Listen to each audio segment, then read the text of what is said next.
Mālō e lau mālie a ho eiki mai lelei ai Tonga katoa pē o ka mo mea mai I he ahoni. Koe ka venga o ta uni, koe whakakoloa o Aotearoa aki ai ako lele. Enriching Aotearoa with holistic education. Today is our final challenge for Tongan Language Week, which will focus on family, Fāmili.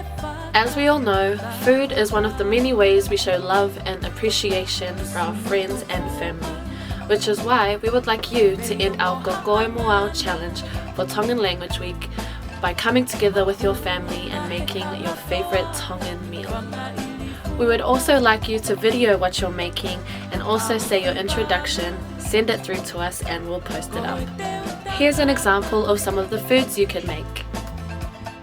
Keke vai, keke isite, tapasui, otai, and many other meals you can make. We would like to take this time to thank all the children who have taken part of this challenge and to all the parents for all their support in preparing their tasks, their videos, and sharing with us what they've been doing throughout Tongan Language Week.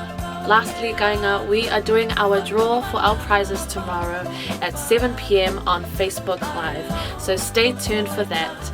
We can't wait to see what you guys have cooked up and hope you have a wonderful day. Ofa ke mo ma'u hawike lea whakatonga fia fia. Pukepuke o Tonga, kokoe moao.